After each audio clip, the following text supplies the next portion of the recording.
Today's daf we're going to be learning is Sanhedrin daf tzaditet. Today's daf is dedicated in honor of the engagement of my daughter Chani to Sar Harchen. May their love for each other continue to grow and may they always enjoy learning Torah together. It's an exciting day. Okay. We're going to start with the end of yesterday's daf. So we were talking about Rabbi Simlai and Rabbi. Oh, by the way, before I start, I wanted to say one thing. I wanted to just mention that there's two things going on before the Siyum. If you live in Israel, there's going to be a special shiur with Dr. Michal Tukachinsky in Modi'in next week on Monday. If anyone's interested, you could look or you can ask us for information. I'm not sure if it's up on our site yet, but it will be up. And with that, also the registration for the Siyum will be going up. There'll be a Siyum in Ranana in Hebrew on the shiur with Michal Tukachinsky is before the Siyum. It'll be next Monday night on the 31st. And there'll be a Siyum in Ranana and on Zoom in Hebrew on Tuesday night. And that will be in Hebrew. In English, we're going to have a Siyum on Wednesday night. It's 2 days before Pesach, just letting everyone know. So be prepared, get your stuff done early so you can join the Siyum. And that will be on Wednesday. And I'll be finishing the daf. And Dr. Ayelet Lipson-Hoffman will be Lipson will be speaking at the Siyum. Okay, so nothing's up yet. It'll be up in the next few days, maybe even the beginning of next week. But when it's up, you can all register, get your Zoom link, and those are the announcements for the Siyum. Okay, let's get started with Rabbi Simlai. So we saw that we were talking about this pasuk, the mitavim, hoy lemitavim et Yom Hashem, that are waiting for Yom Hashem, but then say, lama ze lachem Yom Hashem u'choshech v'lo, we don't understand. The day is dark but not light, right? So then we're explaining, it's this mashal about a tarnugol and an atalef, a bat and a rooster, and the rooster, right? They're always the one that wake up early in the morning, right? As opposed to the bats who are awake at night. So the Tarnagol says to the Atalef, I'm waiting for the light because I need the light, but what do you need the light for? And for the bat, it's really choshech. And they're saying, you're waiting for this time, but it's going to be bad for you. So that's this idea of and this is like this conversation that a heretic had with Rabbi Abahu. He said to him, mashiach. So the heretic says, when is the Mashiach coming? You'll see it when it's darkness for you. In other words, what are you waiting for the Mashiach? For you, it's going to be darkness. So the heretic says, are you cursing me? To which Rabbi Abahu has an interesting answer. Kraktiv. It's a pasuk. I'm not giving you any curse that didn't say in the Torah. I'm just reading you a verse from the Torah. The verse says, right? The choshech will cover the land and there will be arafel for the other nations, right? The idea is it's going to be the fog and the bad will be for the other nations. And on you, the sun will be shining. And on you, meaning on the Jewish people, right? The glory of God will be seen, but it will be bad for the Gentiles. Now we're going to start a whole slew of opinions about, right? We talked about when is the Mashiach going to come, which is a whole question of itself, right? And how are we supposed to understand this idea? Because on the one hand, people are trying to give dates for when the Mashiach is going to come. On the other hand, there's people against it and saying you're not allowed to. In fact, if your Hebrew is good, Dr. Meirav Tubakana's shiur is going to go up later today about this idea of waiting for the Mashiach, and on the other hand also, right, and not knowing when it's going to come. On the other hand, giving all these dates, and how do we deal with all that? Also, in that context, I'll mention the Gefet went up yesterday, which is about things that we learned about Tchiyat HaMetim and two different approaches of the Rambam and the Ramban to the whole idea of resurrection of the dead and the idea of machzoriyut, about these cycles in Judaism. Like we had the Shmitot and the series of the 7 years and the 7 years that will be before the Mashiach comes, right? These cycles of 7 years. And also differences between the Rambam and the Ramban about those ideas. Tanya, so now we're going to get into, okay, if not about when is the Mashiach coming, how long is the time period of the Mashiach going to be? How long will it last? Okay, that's another question. And we're going to have a big range starting from 40 going up to much higher numbers. So Tanya, first opinion, we're going to have 8 different opinions. Rabbi Eliezer Omer, Yemot Mashiach 40 shana, Shneimar 40 shana akut bidor. So now this is really about the desert, the 40 years in the desert, but it says they're akut in the language of future. In the future, I will, someone tell me with the translation, but right, Rashi says here, B'dor katan shel 40 shana shu mishuneh midor shel lefanav, it was different. that's different from all the other generations. ומסתם היינו משיח, ששינויים גדולים יהיו בדורו. Okay, they're trying to say akut b'dora will change the generation. Okay, there's different explanations. Some people think that right to take a generation like linkot something, but the idea is that this generation will be different, and that's what it's saying. This generation for 40 years it will be different. That will be Yemana Mashiach. So that's the smallest number, 40 years, the minimum. Rabbi Lazar ben Azar Yomer Shivim Shana.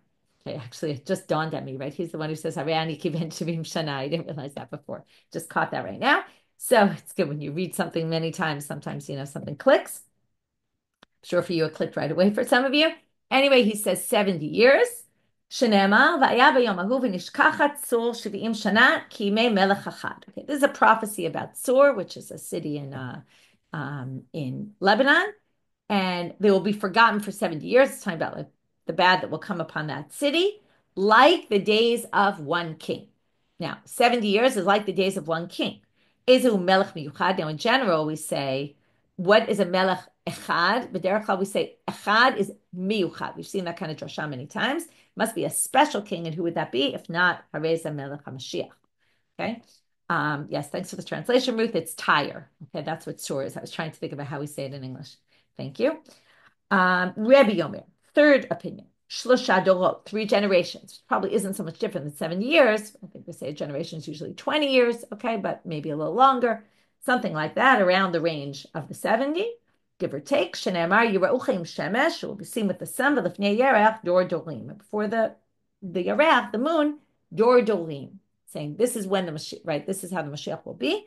For Dor, Dorim. Dor is 1 generation. Dorim is 2 generations. Altogether, that makes 3 generations.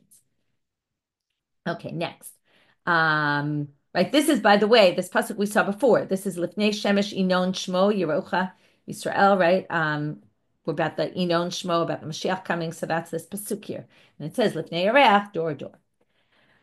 Rabbi Hillel Omer. Now we're getting off for a minute because Rabbi Hillel said, and we saw this yesterday, Ein lahem Mashiach Yisrael shekvar achalu b'yemei Chizkiah. Okay, there is no Mashiach anymore for Israel because they already benefited from all this in the days of Chizkiah. Amar Rabbi Yosef. Rabbi Yosef didn't like what Rabbi Hillel said. Neither did we like it yesterday either. He says, Shar le'mari le'Rabbi Hillel. God should forgive Rabbi Hillel. Why? Chizkiah emat hava. Okay, now the point is, Rabbi Hillel clearly made a mistake. Because let's just do the math. Chizkiah, when did Chizkiah live? Not exactly math, but the chronology. When did Chizkiah live? B'bayit Rishon, right? The time of the Bayit Rishon. And a long time before the destruction. V'ilu Zechariah, now let's take Zechariah the prophet. Kamid Nabe b'Bayit Sheni.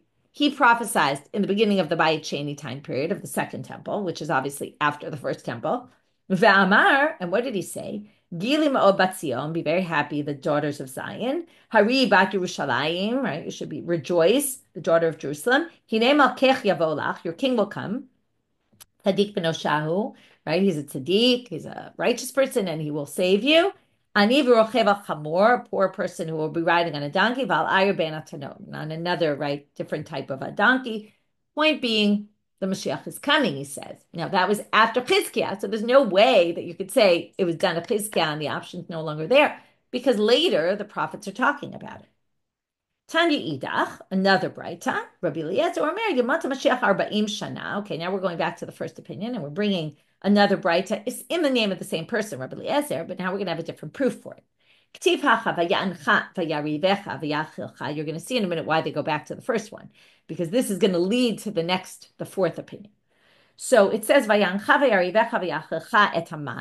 this is God had us suffer and we were starving. And then he brought us the man. When was that? In the desert. How long was that? 40 years. Uktiv hatam, and it says there, samcheni kiyamot initanu. Make us happy, meaning in the Yemot Mashiach, like the days that we suffered. So, right, Shnot Re'inu Ra'ah, like the years that we saw bad.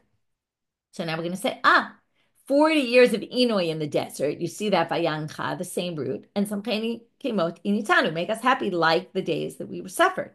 So 40 days, 40 days. That's how we get to Mashiach being 40 days. But Rabbi Dosa Omer, the braita continues, and that's why we brought this, because we wanted to get to the fourth opinion. Omer Arba Meot Shana, 400 years. Tifhacha v'avadum v'inot ham Arba Meot Shana, because what is Avram told at the Brit Bein HaBetarim? that you're going to be suffering for 400 years, which is the Shiabud of Mitzrayim, right? We were slaves in Egypt, even though we're only there 210 years, but they count the affliction from the time of Yitzchak's birth, which was 400 years. And because the pasuk says, make them happy like the days of their suffering. The days of their suffering, there are 400, it should be 400. So we got 40, 70, 3 generations, 400. 5. Rebbe Omer, 365 shana. 365 years. Keminyan yemot hachama, like, right, 1 year for each day of a calendar year. Shenemar, okay, by the way, there's some Girsa'ot, I think, that have it as the lunar calendar. And there's some who say 365,000 years, okay, which is a hugely different number, okay? But we're going to go with our Girsa right now. Shenemar, ki yom nakam b'libi, ushnat ge'ulai ba'a. Okay, the Yom Nakam B'libi is when, right, the day the Mashiach is going to come. There's going to be a day of revenge, and Shnat Ge'ulai Ba, and the year of my redemption will come. Now, a year, they're saying, is for every day of that year, we're going to do one whole year. So that's how we're going to get to 365 years. Okay, and they compare, Rashi compares it to the desert. In the desert, in the Cheder Meraglim, if you remember, they walked for 40 days in the land of Israel, and then they were punished a day per year. So they're going to say this is the same. It's a day per year. So it says Shna Ge'ulai. It's going to be, a year per day. Sorry, a year per day. So we're going to get to 365. That's one way. It's not so clear how they get to saying a year is a day.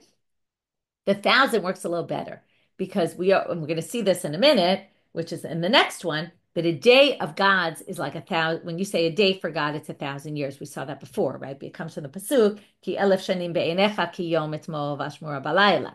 Elef shanim in your eyes, right, is like a day. And as we call a day, it's 1,000 years. And then it would be, for the Shna Ge'ulai, a year of Ge'ula is multiplied by 1,000 each day of that year. And then you get to 365,000. Okay. Anyway, either which way, it's either gigantic number or some smaller number. 365,000 is just way out of range of all these other opinions. And that's why it's a harder number to assume. Okay. So let's keep going. My Yom Nakam B'libi. So by the way, what is this Yom Nakam B'libi? What does it mean? God will be, okay, we get Yom Nakam, a day of revenge. We've seen that. But B'libi, in my heart. So what does that mean? My heart is usually something you keep secret. So in fact, I'm a Rabbi Yochanan, Lilibi Giliti, Laverai Lo Giliti. I revealed it in my heart, but not to my limbs, which really is saying I didn't tell it to anybody else. This goes back to saying no one's going to know when the Geulah is coming. Rabbi Shimon ben Lakish Omer, Lilibi Giliti lemalachei sharet lo giliti, which is really interesting, right? God didn't even tell the angels, right? You would think maybe God didn't tell us, but he told the angels. But no, even the angels don't know this. It's the biggest secret, okay? And nobody knows about this. That was just a tangent because we brought this pasuk to explain the Shna Ge'ulai, how we got to 365, and then from there they just want to darshan the pasuk and what's this libi. Back to our topic, how many? Okay, we're up to 6. How many years will the Zman of the Mashiach be? We're up to number 6. Tani Avimi Bereja Rabbi Avau. So braita Abimi brought in the Abimi, the son of Rabbi Avau, brought. Yimot Mashiach Yisrael Shiv'at Alafim Shana. Now we get to much bigger numbers. 7,000 years long. Shenemal u'mesos chatan al kala yasis alayich Elohayich. Now here we're going to get to every day is 1,000. So every day of, right, God is going to be rejoice with us like chatan and kala. Chatan and kala are 7 days, right? The 7 days, Shem Yomei Mishteh. Those are the days they rejoice together. So for each day, 1,000 years. Because again, a day for God is 1,000 years. 7. Amar Rav Yehuda Amar Shmuel, Yemona Mashiach kimiyom shenivra ha'olam va'ad achshav. Okay, it's going to be we're going to basically say from the time the day the world was created until now. Now means until the Mashiach comes. So it doesn't mean now. It means whenever the Mashiach comes, it's going to be the time of the Mashiach. Now this makes a lot of sense, actually. The time before the Mashiach, it's going to be the same amount of years as the time of the Mashiach. Shenemal, ki mei hashamayim ala aretz. Okay, this we say in Shema every day. It's like the days of the shamayim ala aretz, like the heavens on the earth. Okay, and it's basically saying they're going to be the same, right? The days of the regular life is going to be the same as the days of Mashiach. Rav Nachman bar Yitzchak Amar, Kimei Noach ad akshav. It's actually not starting, it's similar, but not starting from the creation of the world, but from Noach. Okay, it sounds like from when Noach lived. How do we know this? Shenemar, Kimei Noach zot li asher nishbati, right? This is the waters of Noach that God promised he'll never bring the Mabul again. but they do a drasha here. Ki me Noach, right, means because the me Noach, the waters of Noach, but they put the ki me together and they get ki me Noach. Okay, and basically Rashi explains, just like God promised he will not bring the Mabul anymore, right? This is saying God promises I will not bring destruction on the world again from the time of the Mashiach comes, the whole span of the world from Noah till the Mashiach came. Okay, which by the way seems to indicate this Rashi here. Okay, he says Shaloach Rivit Olami Lachar Sheva Mashiach Ad Shichle Ze'azman. Sounds like there'll be another destruction at the end of the time of Mashiach, right? Which wasn't clear before that, and I'm not sure where Rashi gets that from. But I guess the point being that if Yemona Mashiach has a time frame, then there might be, it sounds like there's going to be a destruction after that as well. Okay. Amar Rabbi Chia bar Abba Amar Rabbi Yochanan. Kol neviim lo nebu ela yemata Mashiach. Everything we've been talking about. Now we have to explain terminology. And again, we're not going to get great explanation of all this. But there's something called Yemot Mashiach, the days of the Mashiach. And there's something called Olam Haba. Sounds like after Yemot Mashiach, there's going to be Olam Haba. So all these descriptions that we've seen before and that exist in the prophets, according to Rabbi Yochanan, are all talking about the times of Yemot Mashiach. They're not talking about Olam Haba. And we're going to see not everyone agrees with this. But he gets here from a pasuk, from a contradiction in the pasuk. On the one hand, we saw this psukim that describe this utopian world and what's going to be. And if we didn't see them all inside, right, there's many that exist to talk about this utopian world. But on the other hand, there's a pasuk that says, Aval olam haba, what he's going to say, okay, he doesn't bring this contradiction, but it's obviously saying there's contradiction. In olam haba, the following pasuk is going to be fulfilled, which is, Ayin lo ra'ata Elohim zulatcha.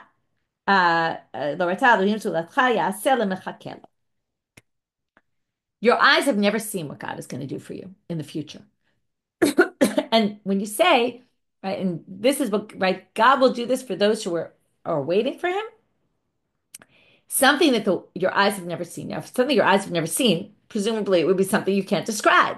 That means that all the psukim we've been talking about cannot possibly be talking about this. So there's a contradiction because on the one hand, there's all this description. On the other hand, it says this is something you've never seen. And also the description describes things that we can understand. If we've never seen it, then how can we understand it? So how does he resolve the contradiction? We're going to see he actually resolves it in 3 different ways. So the first way is to say, Yemona Mashiach is the description. And what we've never seen before, that's going to be Olam Haba, the world after that. Upliga de Shmuel. But this statement of Rabbi Yochanan disagrees with Shmuel.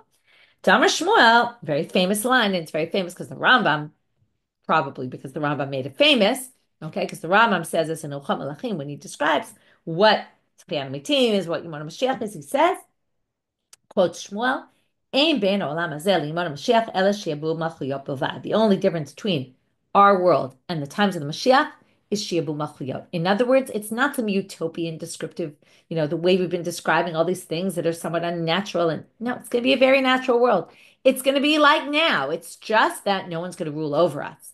We're going to be our own independent, we're going to have our complete independence. So that's the only difference. But it's a regular world. And then all these descriptions can't possibly be describing the Yemona Mashiach, which means he disagrees with Rabbi Yochanan. Second explanation of Rabbi Yochanan, second reconciliation of this contradiction. Amar Rabbi Chia bar Abba Amar Rabbi Yochanan, Kol neviim lo nitnabu ela leba'alei tshuva, aval tzadikim gemurim ayin lo ra'ata Elohim zulatcha. Says the prophets, when they said all these great things, well, now what he's saying is this.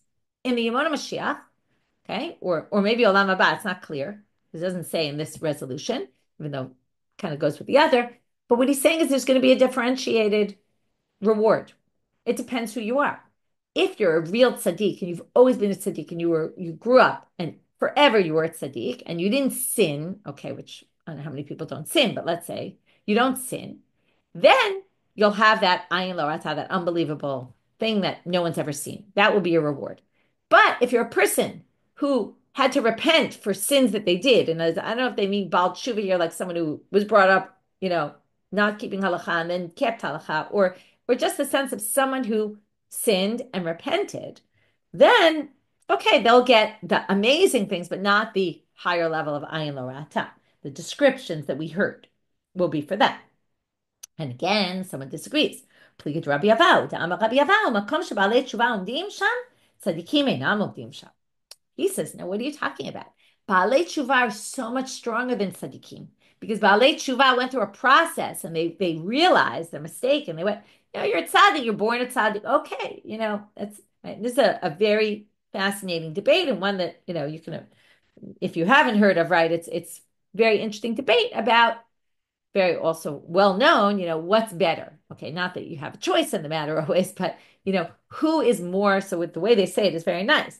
The place where it said Balei Tshuva Omdim, where they stand, so the king can't even stand there. In other words, they can't even go on the ground they walk on. They are on a higher level. The Balei Tshuva. Shneamal, how do we get it? From a pasuk. And then we'll later have to go back and say, what does Rabbi Yochanan do with this pasuk?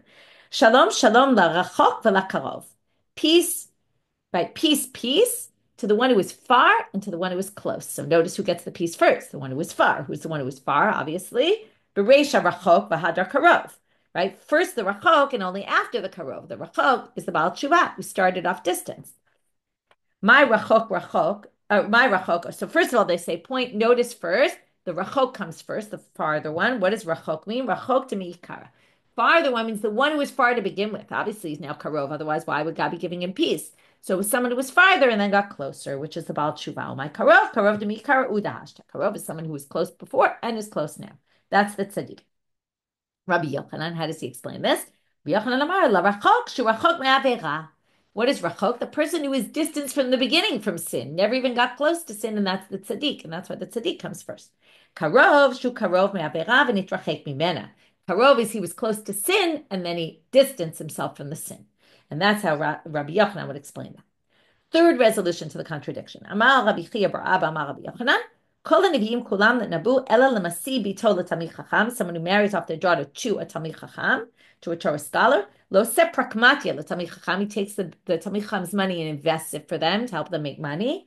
Someone who shares his wealth with the Talmidei Chachamim. Okay, this is someone who, as we call it, serves Talmidei Chachamim, helps Talmidei Chachamim, but isn't a Talmid Chacham himself. Again, this differentiation, but it's not sinners and who came repented. It's between people who respect Talmidei Chachamim and do things for them, but they're not themselves Talmidei Chachamim. Talmidei Chachamim themselves will get the higher reward. Okay, that one there's no machloket about. Right, I think everyone agrees that to be a Talmid Chacham is better than to be the one serving the Talmidei Chachamim. Even though obviously they need people to serve Talmidei Chachamim, but still they'll get more reward. My ayin lo rata. So now it's a funny question. Ayin lo rata, as I described it before, it sounds like something that's indescribable, but then they say, we want to know what this is. So maybe ayin lo rata is not something indescribable, it's just something that we haven't yet seen. And how you can describe something you haven't yet seen is a good question, but now they start to get into, well, what is this? So, my ayin lo rata, Rabbi Yishua ben Levi, say, yayin ha-mishumar ba'anavav mishesha imei breshit. It's wine that's been fermenting since the 6 days of creation. Okay, it's been sitting there fermenting and no one's ever seen it because it's been fermenting from then. It's, maybe in some hidden place. Rish Lakish Amar ze Eden. Okay, if we're going back to, again, the Sheshet Me Breshit, this is Eden. Okay, so now, Lo Rata Ayim Me'olam. No one ever saw Eden. So now they say, what do you mean no one ever saw it? Didn't Adam Rishon and Chava, didn't they live in Gan Eden? So Im Tamar Adam Hechan Dar Bagan, right? He lived, but where did he live? He lived in the Gan, not in Eden. Okay, there's Gan and there's Eden. Now, Im Tamar Gan Hu Eden, what do you mean? Isn't the Garden of Eden? In other words, isn't Eden the garden? Well, apparently not. Talmud Lomar, v'nahar yotzeh me'Eden la'ashkot et hagan. Says there was a stream that came out of Eden that was watering the garden. So Adam lived in the garden and he never got to Eden. And Eden is where it's going to be, right? It's going to be like Eden or we're going to get Eden in the future. Homer ein Torah min hashamayim. Okay, now we're finally back. This took us a really long time since we started the Gemara on Parak Chelek, right, which is many dapim ago. We were talking about Chiyat HaMetim, the first thing. Someone who says, Ein Chiyat, right, there is no such thing as Chiyat HaMetim, doesn't have a portion of the world to come. Now we're up to the next one, and we're going to get to two today. The next one is, Homer Ein Torah min hashamayim. The one who says Torah is not min hashamayim. Tanu Rabbanit. Ki dvar Hashem bazal, mitzvato efar, hikaret, tikaret. Now we're going to find the source for this in the Pasuk. Remember, hikaret, tikaret means, hikaret ba'olam hazeh, tikaret la'olam haba, and that's how we know they're not going to get a portion of Mashiach in the world to come. Ki dvar Hashem baza, because he disgraced the word of God. Now we're going to have to explain what does that mean. Zeh omer ein Torah min hashamayim. Right? Dvar Hashem. They say it's not Dvar Hashem. Okay, the Torah is not the word of God, and that's why he disgraced the word of God. But now we're going to have a whole bunch of different interpretations of what Dvar Hashem Bazak could be, all sorts of other things, and then all these people would not get a portion of the world to come. Ki Dvar Hashem Bazak apikores. You could say an apikores, and that's our next topic. We'll get to that soon. Davar acher, Ki Dvar Hashem Bazak, zeh megale panim b'Torah. Okay, this is someone who, it's unclear exactly what this means, but again, shows disrespect for the Torah, misinterprets the Torah. Okay, certain things we're going to see maybe what this is. Alana's Sanhedrin Shiur this week, which is going up later today, is specifically on this topic. What is a megale panim b'Torah, and why is their sin so severe? We're going to see the end of our Gemara today is going to compare this to an apikores and assume that a megale panim b'Torah is worse than an apikores. There's a certain assumption. Whoever does this is worse than an apikores. Et mitzvato hefal. Okay, what does that mean? Zeh mafir brit basal. Okay, the mitzvah of God, he broke, right? The hafar is to break a covenant. And what's the covenant? The brit milah. Someone who doesn't do a brit milah. He karet ba'olam hazeh, he karet lo'olam haba. As I said, cut off in this world, cut off in the next world. Mikanamar Rabbi Elazar Modei. From here, Rabbi Elazar Modei says, "Amechalel et hakodeshim v'amevazeh et hamoadot ve'amefer brito shel Avraham Avinu." That's what we were really looking for, the mefer brito. But let's talk about the first few. Mechalel et hakodeshim. You take sacrificial meat or truma and you eat it when you're impure, or you cause it to become impure. Mevazeh et hamoadot. You disgrace the holidays. Mefer brito shel Avraham Avinu, you don't do the brit milah, you don't circumcise, megale panim b'Torah shelo k'halacha, and you reveal, again, you disgrace the Torah somehow. We'll talk about what this means later. Hamalbim pnei chavero b'rabim, someone who humiliates someone in public. Af al pi sheyesh biyado Torah masim tovim. Here's a very important lesson, right? You might learn Torah, you might do good deeds, but if you do any of these things, en lo chelek lo'olam haba. Okay, being, calling yourself religious, but not doing some basic things, right? There's certain things that negate almost what you do otherwise. All these people who, in the name of religion, say, "Oh, I'm religious," but then do these things that are disgraceful, and that's right. It doesn't matter if you're trying to do mitzvot and good things, but if you have these issues, then it's a problem. All right, mevazeh tamado, thank you. Is some people translate what it means is you don't treat Chol HaMoed like a moed. Okay, you don't treat the intermediate days of the holiday like they're a holiday. Okay, and you just treat them like a regular average day, which, by the way, is hard to do, right? It's always like a complicated time how we treat Chol HaMoed, particularly if you're not living in Israel. If you're living in Israel, there's a little bit easier because most people have vacation or somewhat vacation, and there's some, Anyway, okay. Telling you idach, ki dvar Hashem baza, zeh omer ein Torah min hashamayim. So another Shah here on dvar Hashem baza, another braita. Some of it will be repetitive, some will be new. Someone who says Torah is not min hashamayim. Afilu amar kol Torah kula min hashamayim chutz mipasuk zeh. Now, what does it mean to not say Torah? To say Torah is not min hashamayim, even if you say one pasuk isn't min hashamayim.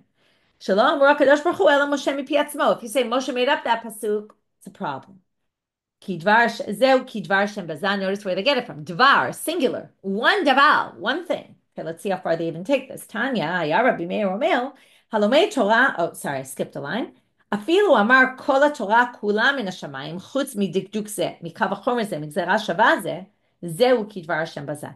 Even if you say that the whole Torah is min hashamayim except for one limud, one gzera shava, one kavachomer, even that is dvar Hashem bazan. That's obviously much more extreme because it's not even written in the Torah. Tanya, Amar Rabbi Meir Omel, Haya Rabbi Meir Omel, Halomei Torah ve'eno melamda. Another dvar Hashem bazan. If you teach, you learn Torah and you don't teach it. Why teaching? Why is teaching so important? Because that's how we pass on our traditions, passing them on from one to the other. So you're basically disgracing the word of God because you're not allowing it to be passed on. Rabbi Natan Omer, Kol mi she'eno mashgiach al mishnah. You don't keep to the Mishnayot. You don't keep to what it says there. Rabbi Nehorai Omer, Kol shefshar la'asok b'Torah eno is sick. This is someone who can learn Torah and doesn't. Rabbi Shmuel Omer, Zeh ha'oved avodah zarah. Okay, this is a little more, right? Disgrace the word of God because he worships idols. How did we get that? My mashma. How do we get that? It's time to be Rabbi Yishmael. Ki dvar Hashem bazah, zeh mevazeh dibur. It was mevazeh, a dibur, a commandment, something that was said by God. Remember, the 10 Commandments were even, right, the first two were said explicitly from the mouth of God. So here you have the first commandment says don't worship idols. right? I'm your God, first and second. Rabbi Yoshua ben Korchomer, Kol Lomei Torah ve'eno chozer aleha, domeh la'adam shezoreh ve'eno kotzer. Now we're going to talk about all these people who learn Torah and don't review.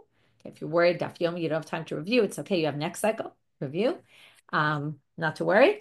But if you learn and you don't review, it's like a person who plants and doesn't reap the benefits, because if you don't remember it, right, what is it helping you? Rabbi Yeshua Omer, Kol Lomei Torah Meshakcha, someone who learns Torah and forgets their Torah. This is going to be a harsh image. It's like a woman who gives birth and then buries her child, okay, which is tragedy, right? That they're saying that tragedy is like the tragedy of forgetting your Torah. Rabbi Akiva Omer, turning now to Amabeh, he gives some advice. How do we remember our Torah? Zamer b'chol yom, zamer b'chol yom. Sing it all day, sing it, right? Sing it multiple times. Review it in your head, and then you will remember it, right? It reminds me of kids, the way they study for things, or grown-ups too. Amar Rav Yitzchak bar Avdumi, my klash shenemar v'nefesh hamel amla lo ki achaf alav piu. Now this achaf alav piu is strange. What is achaf? The achaf is like an ukaf. What's an ukaf? It's a saddle. Okay, a saddle is always on the animal. So they say like this: a nefesh hamel, a soul that works hard, amla lo, God will help that person. Okay, we'll see in a minute what that means. Ki achaf alav, because achaf alav piu, his peh is like an ukaf. That his peh is always learning Torah, just like a saddle is always on the donkey. It's not exactly the same kind of thing, because the saddle is inactive and the mouth is active. It's an attempt to come up with a comparison here. Hu amal b'makom zeh v'Torah omer lo b'makom acher. So what's the reward here? If you work hard in this world, God will save your Torah for you in the next world. Amar Rabbi Elazar, kol adam la'amal nivra. They're going to learn something else from this. Pasuk, people are meant for, you were born to work, basically. Shene'emal kila adam la'amal yulad. Okay, it says it in the pasuk, a person was born to work hard. Eini yodea, that basically means that's our destiny. We should be working. Eini yodea im la'amal peh nivra, im la'amal malacha nivra. Now, what does it mean working? Could it mean work, like physical labor, or does it mean with your mouth? So kshu omer ki achaf alav piu, because the other pasuk which said about amal has the peh in it, the mouth, it must be amal piu. Havei omer la'amal peh nivra, must mean speech. But then the question is, does it mean that we need to work hard and speak, I don't know, public speaking, whatever that might be, on any topic or on any issue, speaking? Or does it mean working hard and learning Torah? But then we have another pasuk which compares picha, your mouth, to learning Torah, right? It doesn't compare. It just talks about it in the context of every day you should make sure to always have Torah in your mouth, right? So that this Torah should never leave your mouth. So there you have it. It must be amal picha is Torah. We were created to learn Torah. Okay, I just want to show you what we did with the flow here. We started with someone who says Torah and Hashemayim doesn't get a chelik in Olam Haba. We proved it from Dvar Hashem Bazah. From there, we got into all these things that had to do with what could be included in Dvar Hashem Bazah. And since we were talking about the importance of learning Torah and believing Torah's min Hashemayim, now we're just going into all sorts of statements about the importance of learning Torah and how to make sure we don't forget our Torah, etc. Now we're going to continue on these lines. V'hainu da'amrei Rava, kulu gufe deruptike ninu. Okay, there's different interpretations. Ruptike, but I'm going to go with the one that it's a receptacle. And in fact, the letters, if you notice, they kind of work. Receptacle, ruptike. It's very similar letters. Our bodies are receptacles. Chuve ledezache dahave deruptika deoraita.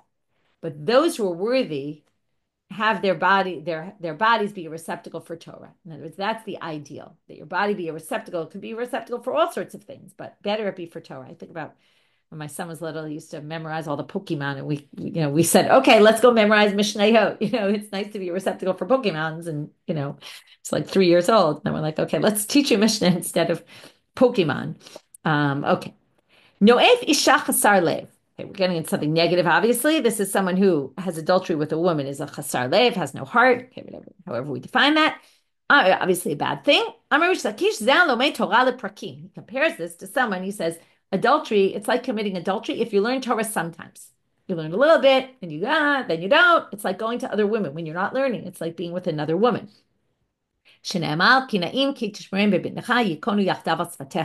They will be na'im if you keep them in your stomach, okay, which really means probably like keep them in your heart.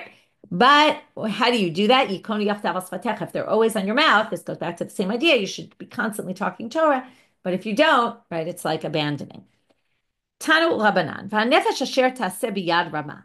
Okay, how we get here? Well, I didn't actually tell you the context of the pasuk. Yidvar Hashem bazal yikaret tikaret. That's all in the context of someone who brings a sin offering. There's psukim in Vayikra about the sin offerings, and then there's one section in Bamidbar Tetvav where it talks about also another kind of sin offering that the community sins. There it's really understood to be avodah zarah, but here they're taking it to Dvar Hashem bazah, right? And they say that's in the context of someone who did a sin. And it's talking about that. So in the context of those psukim there, it says, as opposed to those who do it unintentionally, there's the person who does it intentionally. So now they're assuming this is talking about someone in particular. Who's considered the person who did intentionally left the Torah and all that? He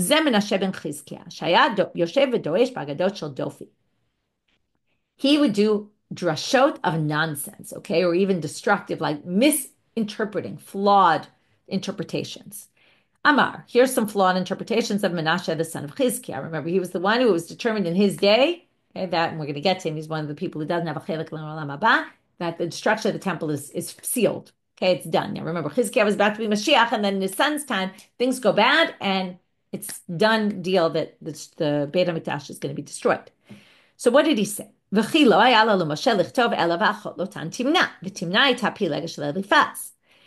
now they're saying, he could have just written the sister of Lotan is Timnah. Why did it also add Timnah was the Pilegesh for Eliphaz? What do we get from that? Then Reuven goes in the time of the Ktsir Chitim, of the harvest, and he finds Dudaim in the field, and then he brings them for his mother so that she could, right, to have a baby, to be more fertile. So now, what basically he's saying is these psukim that are totally useless, or words in the psukim that are totally useless. Why do we have to hear that Timnah was a pilegesh to Eliphaz? And why do we have to hear that Reuven specifically took the Dudaim in the Zman Ktsir Chitim? It doesn't make any sense. Yatsa bat kol v'amralo, so a heavenly voice came out and said, Teshev ba'achicha tidaber b'benimcha titein dofi, right? If you sit with your brother and you speak negatively about him, or with the son of your mother, you speak these flawed words, Eila asita v'charashi, you think I'm going to hear this and be silent? Dimita ayot eyet kamocha. It's going to be as if I'm like you. People will think I agree with you. In other words, God's saying to Menashe, it would be nice if I was just silent when I see you doing these things, but basically people are going to peg me as agreeing with you. So I have no choice but ochichacha, I'm going to rebuke you, and I will set out a punishment before you. Okay, that's this heavenly voice that came down from God to say to Menashe, I'm going to punish you. Okay, it was said also in the psukim. Okay, about Menashe, it was said the following, and people like him, that when you start to go after sin, it's like a loose rope between you and the sin, but later it becomes a very thick, right? Between you and sin, it becomes a very thick rope, very, very solid. So my kavot hagala, amar bi'asi, avot, from the language of strong, thick. Yetzirah b'tchila domeh lechut shel kuvya. In the beginning, it's like a very loose, very thin rope, which is easy to break. But in the end, it's very strong and solid, and it's very hard to break. So this is basically saying, right, when you start to sin, it's very easy to stop. But once you're in it, it's much harder to stop. Ta'atan alei mihat. So now, if we're already on these psukim, so let's explain why do we have these extra psukim. Achalotan timna maihi. Well, it wanted to tell you the timna bat malachim havai. Dachtiv aluf lotan, aluf timna. They wanted to connect between the aluf lotan, aluf timna. What is aluf? Kol aluf machuta below tagehi. An aluf is a king without a crown. It basically means a prominent leader. By liga yure. So what happened? According to the Drash, Timna wanted to convert. Bata Eitzel, who should go do to convert? Well, who's living in that time, right? Avram, Yitzchak, and Yaakov. Bata Eitzel, Avram, Yitzchak, Yaakov, velo kiblua. And they didn't accept her. Halcha vayta pilegesh Eliphaz ben Esav. So then she becomes a pilegesh to Eliphaz. And that's why they say she was a pilegesh, because if she was an aluf, that means she was a queen or a daughter of kings. But why did she end up becoming a pilegesh, which is a very derogatory, right? It's a very demeaning job, or position, so to speak. It's like being a slave. She really wanted to convert. She wanted to come into Avram's family, but they wouldn't let her. It's the whole thing in and of itself, which we're going to get back to in a minute. They wouldn't accept her as a convert. They said, we don't believe it. You're serious, or who knows what, right? We know that there's big issues with that. A lot of people come to convert and they're pushed away. So she says, look, I still want to be in their family, so they won't accept me. Let me go to Eliphaz, the son of Esav, and I'll at least be in their family, and I'll even be willing to demean myself by taking a position as Pilegesh, as maidservant, rather than be the queen to a nation that I don't want to be part of. And what happened? Nafak mina Amalek tzarinu liYisrael. In the end, we were punished because Amalek came from her, who obviously tortured us. My time, they shouldn't have pushed her away. And here the Gemara says it was a bad thing that they didn't accept her as a comfort. Okay. Moving on, Vayelech Reuven b'mek tzir chitim. Now, why tzir chitim? Amarav bar Yitzchak, bar Yitzchak Amarav. Mikam tzadikim she'em poshtin yidehem begezel. Then the people shouldn't take things that aren't yours. When he found Judaim in the Sadeh, he was allowed to take them because of when it was.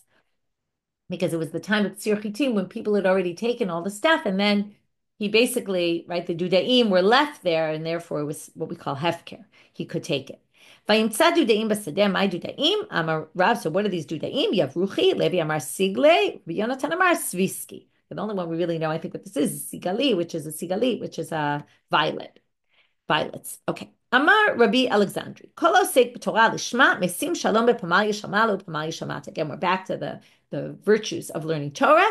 You're basically creating peace in the upper heavens and in the lower heavens. How do we know? Shneimar, O yechazek b'ma'uzi, pasuk from Yeshayahu. If you stay strong with my stronghold, if you strengthen yourself with my stronghold, what is that if not Torah? Yaseh shalom li, shalom yaseh li. Notice the double language here. Rav Amar, ki'ilu bana paltirin shamala, vishamat. Okay, so that means shalom li, shalom for me, and shalom for me means up and down below.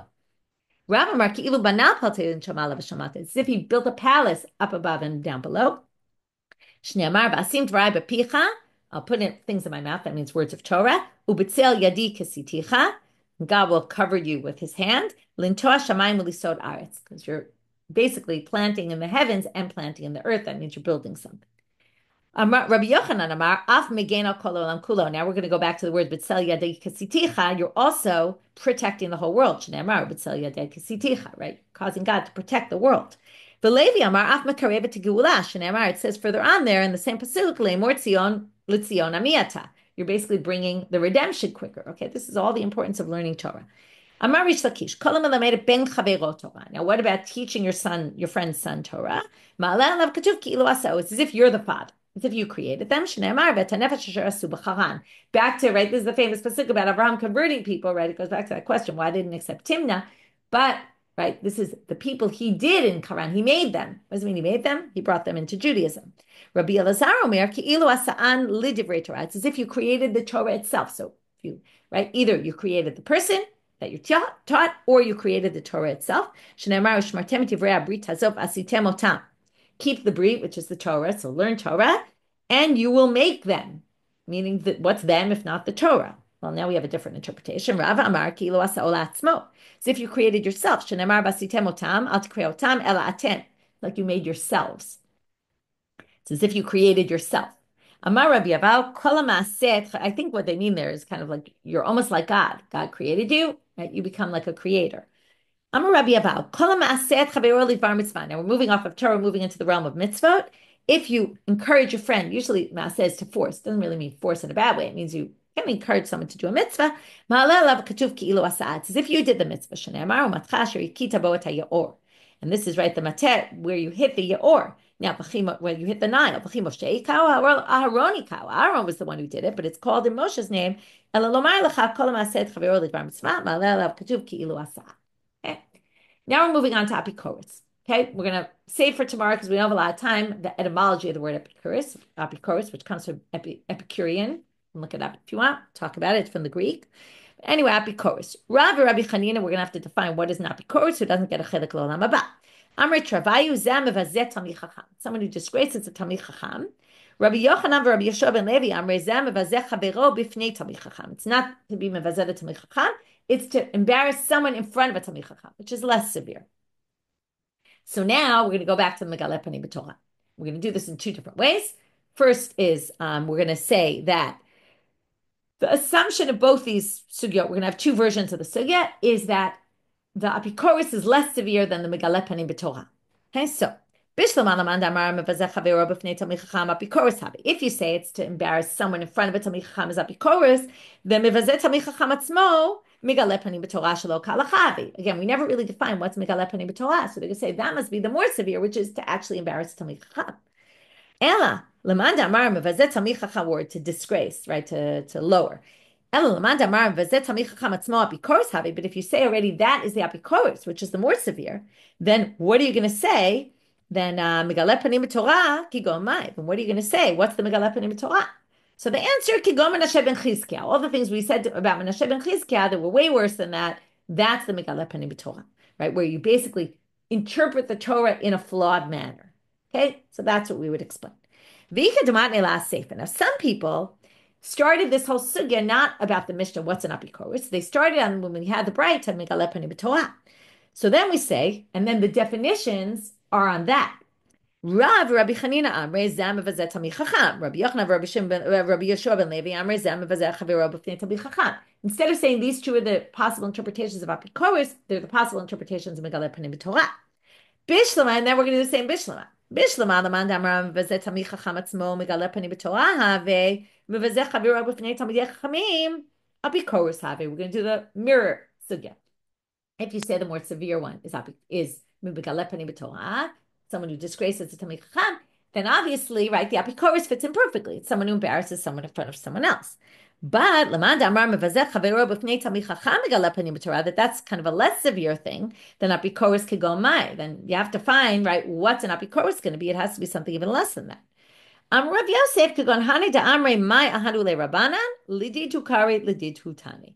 It's someone who says, what did the rabbis do for me? They're just doing it for their own sake. They're saying the rabbis are all in it for their own personal gain. That's an apikores. Okay, so again, it's some way of disgracing Talmidei Chachamim in some kind of way. Amar lahu Abai, megale panim b'Torah nami. Now that's pretty severe. That's really megale panim b'Torah. Dichtiv im lo briti yom v'layla chukot shamayim va'aretz lo samti. If you don't accept my brit and you don't accept my Talmidei Chachamim, right? Then the what is the world built on? Talmidei Chachamim. So if you disgrace Talmidei Chachamim, it's like you're going against the world. Rav Nachman bar Yitzchak, me'hachanam nishma mina. You can learn the same thing from this pasuk. When Avram is trying to convince Hashem not to destroy the world, he says, what if there's a number of tzaddikim, right? The tzaddikim are the ones who keep the world, right? They're there, right? They're the foundation of the world, and the world is existing on there because of them. So if you put them down, that's megale panim b'Torah, and then we still don't know what an apikores is. So we're going to stop here, and we'll get the answer tomorrow. So what we do today, we started with, okay, we had that last line continued from yesterday's stuff, but really we started with the 8 different interpretations of how long is the time of the Mashiach going to last. And then we had these 2 psukim that seem to contradict, and we had different interpretations of what's going to be, right? Rabbi Yochanan explained in 3 different ways what's the difference between all these descriptions we heard of what's going to be, and it's something that we've never seen before and really not describable. So we had 3 interpretations there. Then we got to someone who says Torah is min hashamayim. Ein Torah min hashamayim doesn't get a chelik in olam haba. From there we got to Dvar Hashem Bazah, and then we explain that pasuk in all different ways of all sorts of other people who really don't get a place in the world to come. And then from there we got to the importance of learning Torah, and then we went back to the mission of the apikores, the next topic, and we tried to define what an apikores is, and we're struggling to figure out what's the difference between the apikores and the megale panim b'Torah.